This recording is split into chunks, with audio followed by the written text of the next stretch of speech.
দিদি, কি রে ড্রাগন ফলগুলো পেরে নিচ্ছিস? হ্যাঁ রে, কদিন ধরে যে পরিমাণ বৃষ্টি, মানে সব জায়গাতেই বৃষ্টি হয়েছে, আর আমারও ছাদে আসা হয়নি, আর তুইও তো এসে দেখিসনি। তো ড্রাগন ফলগুলো দেখলাম সাইডে যে কাঁটা কাঁটা গুলো হালকা হালকা পচে গেছে বা শুকিয়ে গেছে। তো এখনো ভালো আছে না পচে গেছে কিছু জানি না, সেই জন্য আর রিস্ক নেবো না, আজকেই পেরে নেবো। তার আগে তুই ড্রাগন ফলগুলো দেখি রে। এই দেখো, এইগুলোই কিন্তু কিরকম শুকিয়ে গেছে আর পচে পচে গেছে।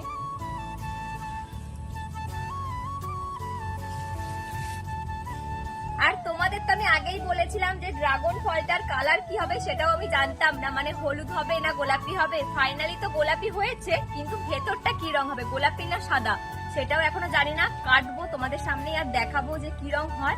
আমার তো মনে হচ্ছে গোলাপি হবে, তোর কি মনে হচ্ছে? গোলাপি হবে। আর তোমাদের কি মনে হচ্ছে আমাকে কমেন্টে অবশ্যই জানাও। চলো পারা যাক। ছুরি দিয়ে কাটার চেষ্টা করবো, না হলে হাত দিয়ে কেটে মানে ভেঙে।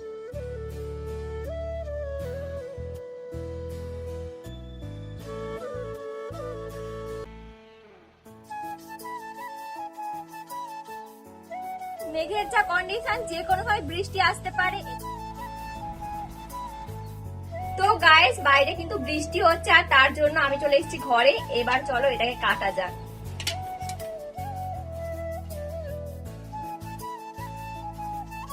মানে কোনো কাজ আজ পর্যন্ত আমি এই মেয়েটার জন্য শান্তিভাবে করতে পারিনি, এটাও ওকে করতে হবে।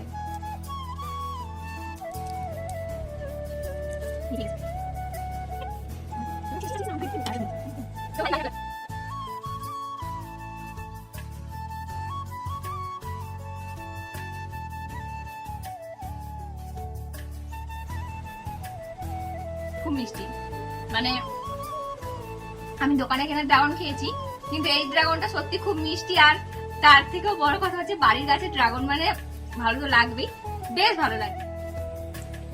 কি রে, খাচ্ছিস তো, কেমন লাগছে সেটা তো বল। ড্রাগন ফল সত্যিকার আমার খুব একটা ভালো লাগে না, কিন্তু এটা টেস্ট ওয়াও।